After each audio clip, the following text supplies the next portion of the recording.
नमस्कार। News observer के खास कार्यक्रम विशेष में आपका हार्दिक स्वागत है। मध्य प्रदेश कांग्रेस के अध्यक्ष और पूर्व मुख्यमंत्री कमलनाथ ये कहते नज़र आ रहे हैं कि अगर कांग्रेसी कार्यकर्ताओं पर झूठे प्रकरण दर्ज करना बंद नहीं किए तो वे सड़क पर उतरेंगे। सवाल ये है कि जब भी वो सड़क की बात करते हैं तो ऐसा लगता है जैसे कांग्रेसियों के जख्मों पर किसी ने नमक छिड़क दिया, क्योंकि इससे पहले भी एक बार उन्होंने कहा था सिंधिया जी से कि उन्हें सड़क पर उतरना है तो उतर जाएं। सिंधिया जी सड़क पे क्या उतरे, पूरी कांग्रेस सड़क पे आ गई, पूरी सरकार सड़क पर आ गई। अभी इसके बाद भी कोई रणनीति तय नहीं है और सबसे बड़ी बात यह है कि चाहे पूर्व मंत्री हों, पूर्व मुख्यमंत्री हों, सब के सब जो बातें कह रहे हैं उनकी कथनी और करनी में जनता भी अलग ही ढंग से विभेद पाती है। कांग्रेस बीजेपी इस पर क्या सोचती है, और सबसे बड़ी बात रोजगार के मुद्दे पर जिस तरह का हंगामा खड़ा हो रहा है, क्या वाकई कांग्रेस जब सत्ता में आती है तब इतनी संजीदा रहती है इस मुद्दे पर। आज इसी विषय पर चर्चा करेंगे और चर्चा की शुरुआत करें उससे पहले मेहमानों का परिचय। मैं बात करूं अगर बीजेपी की तो बीजेपी से अनिल चौधरी जी हैं, बीजेपी का पक्ष रखेंगे यहाँ पर। और बात करूं वरिष्ठ पत्रकार के रूप में तो अविनाश जी रहेंगे और वो हमें बताएंगे कि राजनीतिक दल जब विपक्ष में रहते हैं या सत्ता में नहीं रहते हैं तब क्या कहते हैं और सत्ता में आते हैं तो क्या कहते हैं। सबसे पहले सवाल आपसे यहाँ पर अनिल जी कि पूर्व अगर मंत्री जीतू पटवारी जी की बात की जाए या कांग्रेस की बात की जाए, सब के सब ये कह रहे हैं कि साहब रोज़गार के मुद्दे पर अब वो लोग जन आंदोलन चलाएंगे और ये दिखाएंगे कि मोदी सरकार हो या शिवराज सरकार हो, रोज़गार के मामले में फिसड्डी है। क्या कहेंगे आप? देखिए, ये जो है रोज़गार को लेकर इतने चिंतित हैं तो ये अपने 15 महीने का कार्यकाल भी देख लें कि इन्होंने कितना क्या किया रोज़गार को लेके। इन्होंने रोज़गार भत्ता देने के लिए कहते वहाँ सिफर, अतिथि विद्वानों से इनको मिलने का समय नहीं था, और ऐसे कई तमाम, कहीं बैंड बजवा रहे हैं, कहीं कुछ ढोल चलाने वाले, ऐसे काम को लेकर जो रोज़गार को लेकर अभी वैश्विक महामारी चल रही है तो थोड़ा सा अपन मानते हैं कि इस बात में रोज़गार थोड़ा सा लोगों से छिना है, परंतु जल्दी ही इस मामले में केंद्र और राज्य सरकार अच्छे कदम उठाएगी। पर ये जो आरोप लग रहे हैं आपकी पार्टी पे कि रोज़गार देने की बात आप करते हैं पर दे नहीं पाते हैं और कांग्रेस इसी बात को लेकर जन आंदोलन खड़ा कर रही है। नहीं, कांग्रेस देखिए, कांग्रेस जब जब सत्ता में होती है तो ये सारी बातें भूल जाती है, सारे अपने वादे भूल जाती है। इनका 70 साल से गरीबी हटाओ, क्या गरीबी हटी आज तक? तो ये तो सिर्फ राजनीति और सिर्फ राजनीति भर के लिए कर रहा है। इनको पब्लिक की जो सुविधाएं हैं या परेशानियों से इनको कोई लेना देना नहीं है। ये सिर्फ सत्ता भोगने के लिए आते हैं, सत्ता भोग के चले जाते हैं। अविनाश जी, मैं आपसे जानना चाहूँगा कि कांग्रेस ये जो मुद्दा उठा रही है कि रोज़गार के मामले में चाहे केंद्र सरकार हो या प्रदेश सरकार हो, दोनों ही फिसड्डी साबित हो रही हैं। और कमलनाथ जी की सरकार जब रही तो उन्होंने बड़ा रोज़गार दिया, लोगों का बड़ा भला किया। मैं आपकी नज़र से जानना चाहूँगा, एक निष्पक्ष नज़र से जानना चाहूँगा, क्या वाकई रोज़गार मिला या कम हुआ? अभी पूरे हिंदुस्तान की हालत ख़राब है, पूरे मतलब ग्लोबल लेवल की हालत ख़राब है कोरोना से। इस समय इस तरह की बात करना जायज़ नहीं है। दूसरी बात ये है कि जब इनका समय था तो इनको अपन ऐसा देखें कि वो अपने रोज़गार की बात कर रहे हैं। भाई वो बेरोज़गार हो गए, जो अभी जितने लोग रोज़गार की बात कर रहे हैं वो पूरी पार्टी बेरोज़गार हो गई है। तो वो भी ये चाहेंगे कि हमको रोज़गार दिया जाए। तो हम आपको पब्लिक को ये समझना है कि वो बेरोज़गार हैं, बेरोज़गार के लिए वो काम नहीं करना चाहते हैं। वो अपने बेरोज़गार, चूँकि हम बेरोज़गार हो गए हैं तो हमारे लिए भी कुछ किया जाए, ऐसा उनका भाव लगता है। और जब उनकी सत्ता में थी तब उन्होंने कोई भी ऐसा, जो उन्होंने पहले भी अपने भाषण में दिया था और उनके अपने पोर्टफोलियो में दिया था कि हम सब इनको भत्ता देंगे, ये देंगे, वो देंगे और सब ऐसा करेंगे, मगर वो उन्होंने सब चीज़ें सब जवाब दिखा के और एक भी कोई में, चूंकि चैम्बर से वो निकले ही नहीं बेचारे, उनकी भी गलती नहीं है। अब वो बेचारे इतने व्यस्त 14 घंटे 16 घंटे काम करते थे तो वो बाहर देख ही नहीं पाए। वो नहीं तो ये काम क्या करते थे अगर 14 घंटे 16 घंटे ऐसा करते बस थे? सब लोगों को ये बताते थे, देखिए साहब मैं ईमानदारी से 9:30 10 बजे पहुंच जाता हूँ और 8 9 बजे। अरे भाई, तो समाज में या यदि आपने कोई छोटा सा पेड़ लगाया तो 15 महीने में बड़ा होगा, फसल भी 4 महीने में आ जाती है, 5 महीने में कट जाती है, तो दिखे तो कि आपने जो बोया था वो दिख तो रहना चाहिए ना फसल में। वो कुछ नहीं दिखा, बस हमने ये काम किया और हमें इससे नहीं मिलना उससे नहीं मिलना। मैंने भी आपको याद होगा इस संबंध में पहले भी कहा था कि जो आदमी आज के समय में अपने लोगों से नहीं मिलेगा, उसको अपने ही लोग उसको दूर कर देते हैं, और वो उसी हिसाब से उनका ये मामला है। और रोजगार की जो बात है वो अपने रोजगार की बात कह रहे हैं, हमें ऐसा लगता है। बहुत बढ़िया, मतलब कांग्रेस खुद बेरोजगार है तो इसलिए वो रोजगार चाहती है। यहाँ अनिल जी, मैं आपसे जानना चाहूँगा कि रोजगार एक ऐसा मुद्दा है जिसे लेकर बीजेपी भी गाहे बगाहे घोषणाएं करती रही है, कहती रही है। तमाम इन्वेस्टर समिट जो हैं आपके 3 जो टेन्यूअर थे पिछले, उनमें हुई और उनमें भी ये कहा गया कि साहब हम इतना रोजगार देंगे।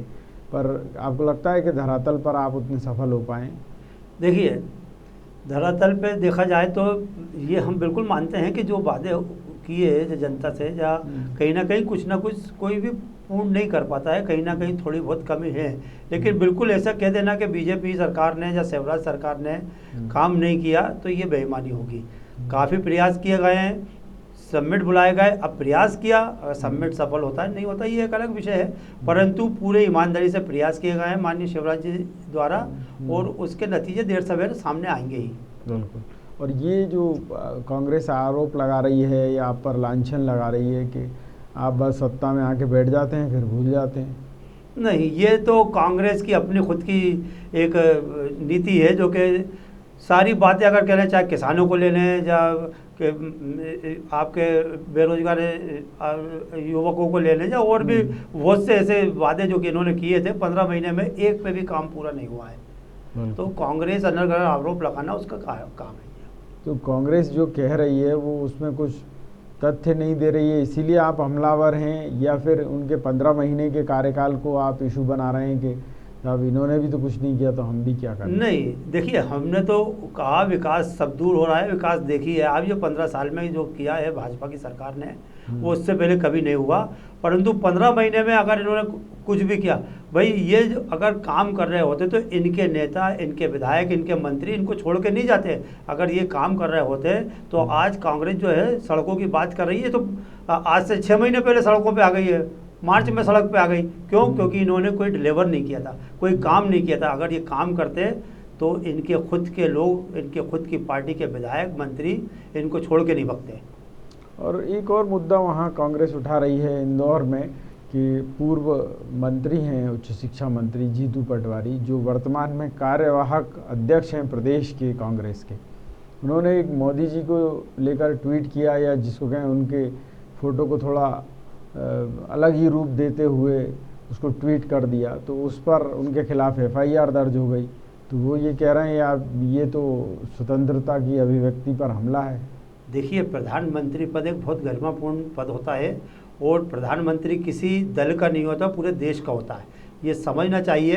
क्या है कि मैं उनको मानसिक रूप से रोगी कहूँगा कि इससे पहले भी जो खुद अपनी पार्टी के लिए कह सकते हैं, पार्टी गई तेल लेने, आप तो मुझे देखिए, तो वो किसी का मान सम्मान कहाँ स्थिति, जो अपनी पार्टी का सम्मान नहीं कर सकता तो वो प्रधानमंत्री का सम्मान कैसे करेगा, ये खुद आप सोचिए। बिल्कुल। अविनाश जी, क्या लगता है आपको, क्या कांग्रेस में एक जो थिंक टैंक होते थे वो नहीं है, या फिर कोई लाइन लेंथ नहीं है कैसे काम करना है? 27 उपचुनाव सामने हैं विधानसभा के, इसके बाद भी हो यह रहा है कि छोटी मोटी चीज़ों में कांग्रेस समय बर्बाद कर रही है कि साहब वो क्यों FIR दर्ज कर ली पूर्व मंत्री के खिलाफ? आपका कहना बिल्कुल सही है, थिंक टैंक्स इनके पास है नहीं, और जो लोग पहले थे उनको उतनी तवज्जो दी नहीं गई, तो वो अपने आप ही वहाँ से चले गए। और इसमें जो पॉलिटिक्स है वो कई लोगों के समावेश से कोई भी समस्या का हल निकलता है। उसमें कई विद्वान, कई अलग अलग प्रकार के लोग मिलते हैं, वो उनको फीडबैक देते हैं, उस फीडबैक के अनुसार कोई भी जो पार्टी है वो चलती है। अब इसमें दिशा देने वाले लोग जब नहीं बसते हैं तो हर आदमी, जैसे इंदौर के साइड में ऐसा लगता है कि इन्होंने आपस में बांट लिया है, जैसे कि आप छिंदवाड़ा हम देखेंगे, इंदौर में साइड में पाटीदार जी देखेंगे, और दिग्विजय सिंह भोपाल, उन्होंने मान लिया कि भोपाल में हमें झंडा गाड़ना है, या राजगढ़ में वो देखेंगे, बुंदेलखंड में फलाने देखेंगे। ऐसा लगता है इन्होंने आपस में बांट लिया है, क्योंकि पहले ऐसा नहीं था। यदि कोई आदमी एक बात कहता था तो सब लोग एक ही बात कहते थे कि हाँ भाई ये ठीक है। अब वो पटवारी वहाँ कह रहे हैं, दिग्विजय सिंह कुछ कह रहे हैं, कमलनाथ का बेटा कुछ कह रहा है, तो इस तरह से ऐसा लगता है कि आपस में तीनों में सामंजस्य नहीं है। और कोई भी मतलब अपने देश का कोई भी प्रधानमंत्री हो या किसी भी पार्टी का वैसे भी नहीं होता है, तो उसका आपको उतनी इज्जत अफजाई रखना पड़ेगी, तब जाके। यदि आप कोई भी आदमी आप कह रहे हो तो छोटा आदमी और कहने लगेगा, उससे अपने देश की भी बदनामी होती है। जब ये खबर दूसरे देश में जाती है तो अपने को आघात लगता है, और अपने जो लोग उस देश में हैं उनको बड़ी बेइज्जती फील होती है। तो हमारा ये कहना है कि इसमें सबका सम्मान रखना चाहिए, और अपनी बात कहने का अधिकार है तो आप अपनी बात अपने तरीके से कहिए। अब किसी की फ़ोटो बिगाड़ के अपनी बात कहना और टॉन्ट करना और ये काम करना, ये तो साइबर क्राइम में आती है, इसलिए वो FIR दर्ज हुई है। पर वो ये भी कह रहे हैं कि ये व्यंग की जो अभिव्यक्ति होती रही है, कि जो कार्टूनिस्ट करते हैं या और व्यंग्यकार करते हैं, ये वही था, इससे हटकर नहीं था। नहीं, इसमें क्या होता है, उसमें उनको शायद जानकारी नहीं है। यदि आप फोटो में व्यंग वो करते हैं तो नीचे लिखना पड़ता है। यदि उसमें ऊपर व्यंग लिखा है, व्यंग लिख के आप टिप्पणी लिखते हैं तो वो केस नहीं बनता है, ठीक है। और इसमें इनकी ये गलती है, जब व्यंग हो गया, अब जब फंसने लगे तो कहना हमने तो व्यंग किया था। तो आपको ये लिखना चाहिए, या कार्टून से आप ऐसा कह रहे हो तो फोटो में नहीं, उससे ड्रॉ कराते, तो वो कार्टून पे कोई केस नहीं बनता कि हाँ अभिव्यक्ति की आज़ादी है, उसने ऐसा कहा, ठीक है साहब।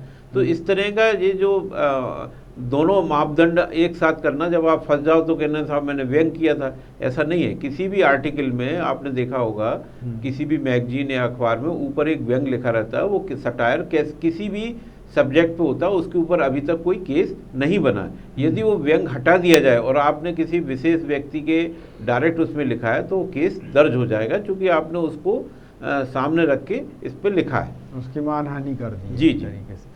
यहाँ मैं आपसे पूछना चाहूँगा जी कि ये एक जो परंपरा चल पड़ी है कि कोई भी फेक वीडियो लगा देना, फ़ोटो को मॉर्फिंग करके, जिसको कहते हैं बिगाड़ कर, और फिर उसमें अपनी बात लिख देना, ये व्यंग्य की श्रेणी में आपकी नज़र में आता है या नहीं आता?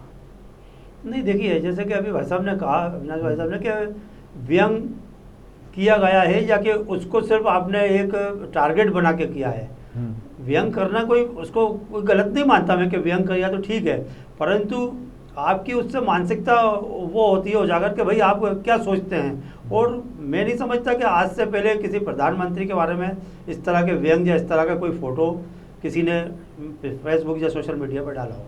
नहीं, पर अब सोशल मीडिया एक नया माध्यम आ गया। पहले अखबार और पत्रिकाओं के जरिए ही ये चीज़ें आती थी, अब लोग जो है सोशल मीडिया पे ये सब डाल रहे हैं। और जो अविनाश जी ने कहा कि नीचे एक डिस्क्लेमर डाल देते तो ये स्थिति न बनती, पर क्या ये जानबूझकर होता है कि नहीं, अपन तो पहले कर दो, पब्लिसिटी तो मिलेगी इस बहाने? बिल्कुल, जब फंसने लगे तो उन्होंने उसको डिलीट किया, अपने पोस्ट को डिलीट करना पड़ा उनको।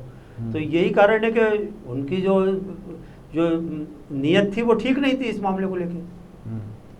तो बीजेपी के पास और बड़े मुद्दे नहीं बचे क्या, कि बस यही एक छोटा सा मुद्दा था जिसको लेकर आप थाने तक पहुंच गए? आपके जो इंदौर के जिला अध्यक्ष हैं गौरव रणदीवे और बाकी के अन्य कार्यकर्ता नेता? नहीं, आपको आप इस मुद्दे को छोटा कैसे, देश के प्रधानमंत्री के बारे में अनर्गल लिखना या बोलना, आप इसको छोटा मुद्दा क्यों मार रहे हैं तिवारी जी? हाँ, तो एक आध कोई चला जाता, पूरी की पूरी फौज गई थी वहाँ, रिपोर्ट दर्ज करो साहब, गलत लिख दिया इन्होंने तो ऐसा कर दिया। मोदी जी के लिए सबकी भावना है सब, तो उसको लेके सभी का रोष था, वो प्रकट किया गया सामने। तो सवाल फिर ये भी उठता है कि अगर आपने फिर प्रकरण दर्ज किया तो गिरफ्तारी भी करनी चाहिए थी, अब वहाँ फिर गिरफ्तारी क्यों नहीं हुई? ये प्रशासनिक काम है, प्रशासन इसको देखेगा, इसकी जांच करेगा और आगे जो भी उचित कार्रवाई होगी वो करेगा। नहीं, पर जनता इसमें अपने आप को ठगा हुआ महसूस करती है कि अगर आप वाकई ईमानदारी से कोई काम करने जा रहे हैं तो उसको अंजाम तक पहुँचाइए। लगना चाहिए कि हाँ, प्रधानमंत्री का अपमान हुआ है, जिसने किया है उसको अब बिल्कुल अंदर करा के ही दम लेंगे। देखिए, हमारे नेता वहाँ इंदौर के जिला अध्यक्ष ने जो है अपनी तरफ से FIR दर्ज करा दी। अब कोई नेता की भूमिका यहाँ से खत्म हो जाती है, यहाँ से प्रशासन की भूमिका चालू होती है। अब प्रशासन इसकी जांच करके जो भी उचित कार्रवाई होगी वो करेगा। तो आपको नहीं लगता कि यहाँ प्रशासन ने भी थोड़ी सी देर हिलावाली कर दी? नहीं, देखिए अब जो भी है वो जांच का विषय है, जांच में जो भी होगा अगर उनका स्पष्टीकरण दिखा है वो इसमें स्पष्टीकरण देते हैं, उसके बाद जो होगा आगे कार्रवाई। अगर वो माफ़ी मांग लेंगे तो फिर आप माफ़ कर देंगे? अब ये तो FIR करने पे डिपेंड है कि वो कहाँ तक क्या उसको कितनी गंभीरता से लेते हैं वहाँ के जिला अध्यक्ष जी। इस विषय में मैं कोई ज़्यादा बोलने की पर अक्सर ये देखने में आता है कि नेता लोग एक दूसरे पर खूब जम के लांछन तो लगा देते हैं, फिर बाद में माफ़ी मांग लेते हैं। तो सवाल ये है कि जनता को भी क्या मूर्ख समझ रहे हैं आप? क्या ठीक है भाई, थोड़ा सा चिरौरी कर ली, कभी किसी को खिंचाई कर दी और फिर उसके बाद फिर शांत बैठ गए। देखिए जनता कभी मूर्ख नहीं होती, जनता सब समझती है। जनता को मालूम है। जनता क्या समझती है? जनता सब समझती है कि जनता को मूर्ख बनाना मतलब मैं नहीं समझता कोई मूर्ख बना पाएगा। जनता बहुत होशियार है, हिंदुस्तान की जनता बहुत होशियार है और समय समय पे उसने उसका परिचय भी दिया है। तो वो जनता को मूर्ख कहना ये ठीक नहीं है। नहीं, पर ऐसा क्यों होता है कि जनता जो है वो अपने आप को इसलिए ठगा महसूस करती है कि अभी कुछ ही दिनों पहले या महीनों पहले की बात मान लें कि जैसे ही आपकी सरकार आई मार्च में और अप्रैल में आपने एक मंत्री परिषद बनाई और मतलब मंत्री समूह बनाया। किसके लिए? कि कमलनाथ सरकार ने पिछले 6 महीने में मतलब सरकार गिरने के पहले जो डिसीजंस किए, जो नीतिगत निर्णय लिए हैं या घोटाले किए हैं, उनकी जांच के लिए एक मंत्री समूह बनाया और उस मंत्री समूह ने एक ही बैठक की या 2 बैठकें की टोटल, और आपने गुपचुप उसको भंग कर दिया। नहीं, देखिए मंत्री समूह बनाने का एक कारण था कि क्योंकि कोविड चल रहा था इसलिए मंत्रिमंडल का विस्तार नहीं हुआ था। नहीं, मैं तो देखिए स्पेसिफिक इसलिए पूछ रहा हूँ आपसे कि वो समूह इसलिए बनाया गया था कि कमलनाथ सरकार के घोटालों की जांच करना है। बिना जांच पूरी हुए, बिना रिपोर्ट आए कैसे भंग हो गया मंत्री समूह? नहीं, ये तो अब इस विषय में तो मुझे बहुत ज़्यादा जानकारी नहीं है, लेकिन मैं फिर बता रहा हूँ कि मैं आपको आगे की बता 6 महीने के कारण उसकी समीक्षा तो करेगी ना सरकार आने वाली। हाँ ठीक बात है ना, तो करना चाहिए थी, आपने करी नहीं और चुपके से ऑर्डर कर दिए कि ये मंत्री समूह जो घोटालों की जांच के लिए बनाया गया था उसे खत्म किया जाता है। फिर यही बात जब हाई कमान को किसी ने दिल जले बीजेपी वाले ने पहुंचा दी कि साहब ये देखो नूरा कुश्ती चल रही है कमलनाथ से, तो आपने फिर से एक समूह बना दिया 3-4 दिन पहले। फिर हम ये क्या नोटंकी चल रही है, कुछ तो बताओ दर्शकों को। कोई नोटंकी नहीं है। देखिए जो मंत्रियों का समूह बना था वो कुछ समय के लिए बना था। अब चूंकि मंत्रिमंडल का विस्तार हो गया तो अब वो जांच जो है बिल्कुल गति से चलेगी। तो जो पहले जो मंत्री रखे गए थे वो हट गए क्या? नहीं, मंत्री तो हैं परंतु तो फिर समूह भंग करने का मतलब क्या था? अरे सब मंत्रिमंडल बन गया है तो समूह इसलिए क्योंकि अब जो है, अरे मंत्रिमंडल तो पहले भी था। मैं आपसे जो बार बार कह रहा हूँ कि पहले 5 मंत्रियों का बना आपका जी, उसमें से आपने 3 मंत्री लेके 4 मंत्री लेके एक समूह बना दिया। लोगों ने कहा अच्छी बात है, खुश हुई जनता कि अरे भाई अब तो कमलनाथ सरकार के घोटाले सामने आएंगे, ठीक है ना। उसमें मैग्निफिसेंट MP और आईफा अवार्ड और जैकलिन की कमर पे कौन हाथ रख रहा था, ये सब बहुत सारी चीज़ें थी उसमें। और छिंदवाड़ा में कितने 12,000 करोड़ कैसे एक साथ चले गए, बहुत सी चीज़ों की जांच कर रहा था वो समय। तो आप ही की सरकार, आप ही के लोग, भरोसा नहीं था क्या उन पे? नहीं, भरोसा था, लेकिन क्या है कि उस समय जो आप समूह की बात कर रहे हैं तो वो कोविड के कारण छोटा था। अब क्या है कि ये तो नहीं बढ़ा है। नहीं, हाँ पहले भी वही 4 टोटल 5 सदस्य थे, अभी भी 5 सदस्य ही हैं। तो अब तो क्या नया क्या निकला इसमें? जांच कहीं रुकी नहीं है, जांच को अब आप आगे का देखिए। अब विभाग दे दिया गया उनको, वो मंत्रियों के और भी काम थे, सिर्फ जांच करने ही मंत्री नहीं बैठे थे। इसलिए अब जो नया नहीं, तो जनता को आपने ये क्यों कहा कि हम घोटालों की जांच करने के लिए ये मंत्री समूह बना रहे हैं? तो बना रहे हैं तो उसकी घोटालों की जांच होनी चाहिए थी, वो हुई नहीं। एक बैठक हुई और उसमें सब जानकारी मांगी, उसी से पहले ही उन्होंने कहा भंग करो। तो लोग ये कह रहे हैं कि ये नूरा कुश्ती चल रही है क्या आपकी और कमलनाथ सरकार के बीच? कोई नूरा कुश्ती नहीं है तिवारी जी। मैं आपको बता दूं कि उस समय जो भंग हो गई तो फिर उसका पुनर्गठन किया गया ना। अब वो कैसे किया गया वो भी सुन लीजिए जी। भंग हुआ एक दिन शांत रहे सब, दूसरे दिन मैंने बताया ना बीजेपी के किसी दिल जले ने हाईकमान पे पहुंचा दी कि साहब देखो ये आपस में कह रहे हैं कि कमलनाथ सरकार के खिलाफ जांच करेंगे, और ये देखिए जो समिति बनाई थी वही भंग कर दी। नहीं तो उन्होंने आनंद फानन में फिर से एक आर्डर निकाला कि नहीं साहब इनको फिर से रख लिया जाए, और बाकी के मंत्री रख के और फिर उन्होंने शुरू कर दी जांच। तो जांच तो हो रही है ना, तब इसमें नूरा कुश्ती कहाँ से आई भाई ये तिवारी जी? भंग क्यों किया? वो 2-3 महीने में जांच पूर्ण नहीं हुई, आप वो बात मानता हूँ कि भाई चलिए देर समय रुक जा, मैंने ये जांच को ज्यादा गति नहीं दे पाए। ये समिति भंग क्यों की गई, ये समूह भंग क्यों किया गया? नहीं, इसकी देखिए, इसके लिए मैं अधिकृत नहीं हूँ कि ये समूह, चलिए मैं अविनाश जी से पूछता हूँ, मैं समझ सकता हूँ और मेरे दर्शक भी समझ रहे होंगे कि आप बीजेपी से और हस्तिनापुर से बंधे हुए हैं, तो अच्छी बात है, आप पूरा सच मत बताइए। अविनाश जी बताएंगे हमको क्या होता क्या है साहब, ये जो घोटालों की जांच के लिए समितियां बनती हैं और समितियां जो है वो फिर बिना ही कुछ डिसीजन दिए या जिसको कहें कार्रवाई किसी नेता पे नहीं करते। हाँ, मैं आपको बताऊं कि इसमें क्या होता है, चाहे एडमिनिस्ट्रेशन के लोग हों चाहे पॉलिटिकल लोग हों, इसमें समिति बनने से क्या होता है कि उसको लिंगर ऑन करने का एक अच्छा तरीका है, और एक आम आदमी को ये बताना, देखिए साहब अब इसमें जूते गलेंगे और मैं इसका ऐसा कर दूंगा और वैसा कर दूंगा, तो उसमें आम आदमी जो आपकी वजह से जो आपकी बात को समझ रहे हैं उनको ढाढ़स लग जाता है कि अब कुछ ना कुछ बम फटेगा। मगर अभी तक का जो रिकॉर्ड है उसमें कोई कुछ होता नहीं है, उसमें केवल समिति बना दी जाती है। जैसा कि यदि कोई एडमिनिस्ट्रेशन का आदमी है तो उसको सस्पेंड किया जाता है, जब आपको पावर है उसको बर्खास्त करने की, तो बर्खास्त बहुत ही कम लोग बर्खास्त होते हैं, चाहे वो रिश्वत लेते हुए पकड़े जाएं, चाहे वो गलत काम करते हुए पड़े जाएं। ऐसे ही पॉलिटिक्स में एक समिति बना दी, उसका वो अध्ययन करेगी और वो चारों लोग जाएंगे वहाँ पे ध्यान रखेंगे, और इतनी कोई भी समिति इतनी जल्दी कोई इसलिए मीटिंग नहीं हो पाएगी क्योंकि वो बड़ा काम है। यदि मान लो, पर जिस तरीके से अगर कांग्रेस की अगर हम बात करें, कांग्रेस ने अपने घोषणा पत्र में कहा था व्यापम घोटाला, रेत उत्खनन घोटाला, वृक्षारोपण घोटाला, सेहंस घोटाला, इनकी जांच कराई जाएगी बाकायदा और दोषियों को दंडित किया जाएगा। पर देखने में ये आया कि 15 महीने में कांग्रेस ने भी कोई जांच नहीं की, यानी कमलनाथ सरकार भी बीजेपी सरकार के कार्यों की बिल्कुल एकदम चुप्पी साध के बैठ गई। क्या वही उसी का परिणाम नहीं, ये सब दोनों मौसी के लड़के हैं, तो अब ये सगे ही हैं, तो उसमें क्या होता है जब जांच बनती है इधर की हो चाहे उधर की हो, तो जांच बना दी, आम आदमी को लगा अब तो कोई बड़ा फैसला होगा, हुआ कुछ नहीं है, ना इसमें भी 15 महीने में ना इसमें भी होगा, क्योंकि क्या है कि पूरे जो पैसे गए या आए इसको समझने के लिए भी विद्वानता लगेगी और टाइम लगेगा, और जब तक इनका चुनाव दूसरा आ जाएगा फिर अपन दूसरे के जांच बैठाएंगे। तो अभी एक जांच में अपन इतना काम कर लें, जांच इसलिए भी बैठी गई, उसका एक परोक्ष अप्रोक्ष रूप का एक कारण भी है, जो 27 विधानसभा में चुनाव होना है उसको बताने के लिए भी कि वहाँ पे देखिए साहब इन्होंने 15 महीने तक इन्होंने ऐसा किया, और साहब इन्होंने खूब पैसे कमाए और ट्रांसफ़र पोस्टिंग हुई और फलाने पैसे दे दिए उसको, उसकी हम देखिए जांच कर रहे हैं और पकड़े जाएंगे और ये हो जाएगा। तो उससे क्या होगा, भाषण देने में भी अच्छा लगेगा और उससे 1-2% का वोट आपके हित में जा सकता है। कमलनाथ जी ने यही बात कही कि साहब हमारे कार्यकर्ताओं के ऊपर फर्जी प्रकरण दर्ज किए तो हम सड़क पे उतर जाएंगे।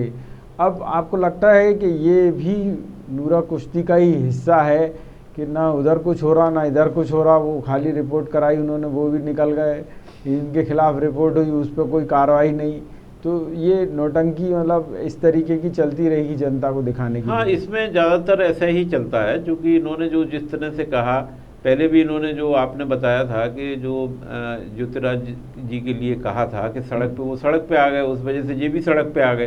तो अब क्या है कि सड़क पे आने का जो डायलॉग है वो इनको इसलिए डिलीट कर देना चाहिए कि इन्होंने जो सड़क के कहा था इसलिए वो सड़क पर है ना। इसलिए मेरा ये सोचना है कि इनको सोच समझ के बोलना चाहिए, क्योंकि FIR दर्ज करना, दर्ज हो गई, पॉलिटिकल जो FIR दर्ज होती है वो सभी को मालूम है, किसी की भी जब पार्टी आती है तो वो पॉलिटिकल केस वैसे ही खत्म हो जाते हैं, उसको सरकार खुद एक मीटिंग करके वापस ले लेती है। उसी प्रकार का एक आम आदमियों को बताने का तरीका अच्छा है, ताकि आम आदमी समझे कि मैं ऐसा कर दूंगी वैसा कर दूँ। उनके भी जो सड़क पे आने का तरीका है वो भी 27 विधानसभा को लेकर ही है, और इनका कमेटी बनाने का भी उसके लिए, तो दोनों एक दूसरे के उस गेम को 2-3% के चक्कर में लगे हुए हैं। बिल्कुल। अनिल जी, ये बात जो कांग्रेस उठा रही है कि साहब अगर आप हमने घोटाले किए हैं तो आप जांच करके बताएं, बार बार समूह बनाते हैं फिर उसको भंग कर लेते हैं, हिम्मत हो तो करके दिखाएं, तो क्या माने? अब इसको चुनौती माने या फिर भय माने कांग्रेसियों का? नहीं, जांच तो होगी। अगर घोटाले किए हैं तो जांच होगी, और जांच में जो दोषी पाया जाएगा उसको सजा भी होगी। नहीं, पर सजा तो तब होगी जब आगे कार्रवाई होगी। अब जब अभी से ये हाल है कि 3-3 महीने में कमेटी बन रही है, भंग हो रही है, तो क्या बैठक करेगी जांच से कमेटी? पहले तो कार्रवाई नहीं हो सकती ना तिवारी जी। जांच होगी और जो भी उसके परिणाम होंगे सबके तो सामने ये आएंगे। जांच की कोई टाइम लिमिट होनी चाहिए ना कि साहब हम 1 महीने में कर लेंगे, 2 महीने में कर लेंगे या 5 साल में करेंगे। ये कांग्रेस के घोषणा पत्र जैसा है कि हाँ भैया वो तो 5 साल में करना था, नहीं हो पाया तो अगले 10 साल में करेंगे।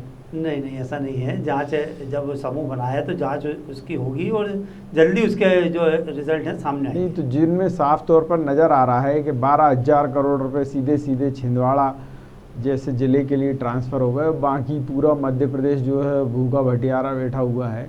मध्य प्रदेश के अन्य ज़िलों की ये स्थिति है कि वहाँ सड़क, पानी, बिजली की सुविधाएं नहीं हैं और वो छिंदवाड़ा में पूरा पैसा चला गया।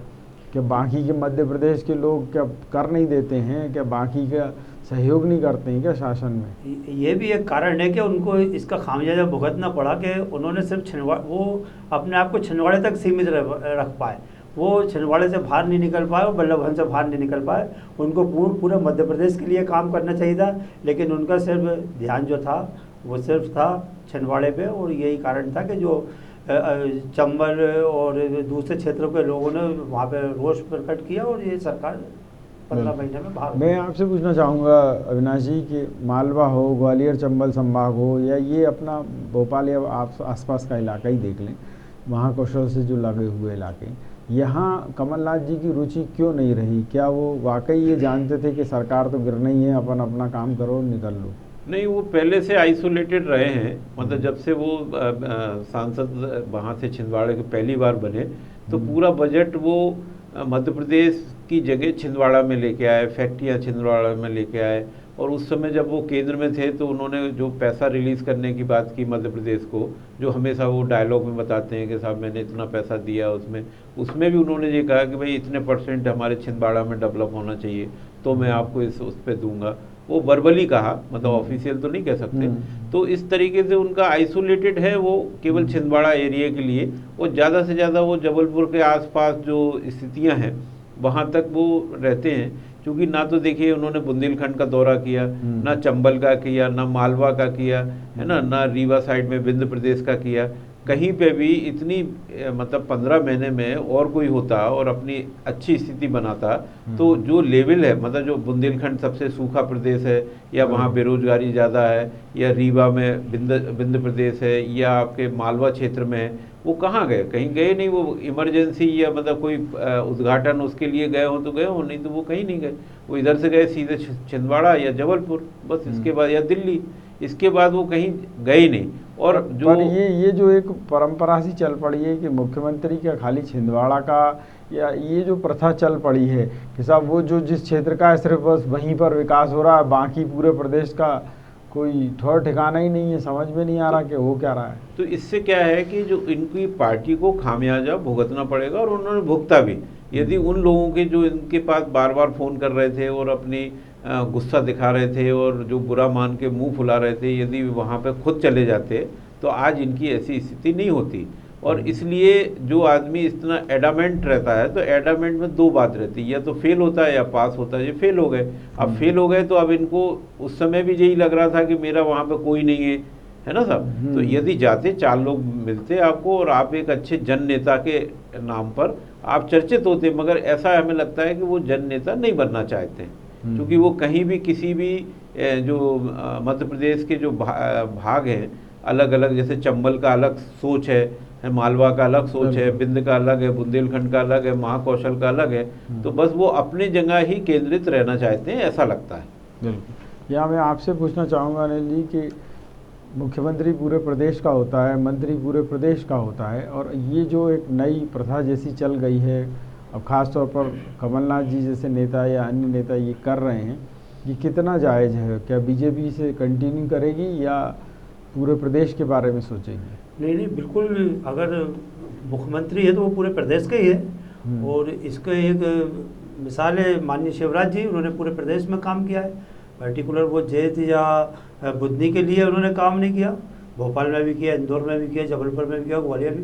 तो सभी जगह का काम करना चाहिए। और इस तरह का जो कमलनाथ जी ने कहा किया, मैं नहीं समझता कि राजनीति में कहीं एक जगह, कहीं एक क्षेत्र में बंधे रह के आदमी को काम करना चाहिए। क्योंकि आप प्रदेश के मुख्यमंत्री हैं, आपका दायित्व पूरे प्रदेश के लिए है, तो उसको आपको निर्वाह उसका कार्य अच्छे से करना चाहिए। हर एक व्यक्ति, हर एक क्षेत्र की चिंता करना चाहिए मुख्यमंत्री को, चाहे वो मेरी पार्टी से हो या कांग्रेस पार्टी या किसी भी पार्टी से हो, उसको पूरा ही प्रदेश पे ध्यान देना चाहिए। बिल्कुल। और अब ये जो बात बार बार निकल कर आती है कि आपने प्रयास तो बहुत किए रोज़गार देने के, पर आपकी जो अफसरशाही है उसने आपका कवाड़ा कर दिया और अभी भी वो पीछा नहीं छोड़ रही है। अधिकांश मंत्रियों की शिकायत ये है कि विभागों के अधिकारी उन्हें हमेशा ठेंगे पे ही रखते हैं, काम करना होगा तो करेंगे, नहीं तो नहीं करेंगे।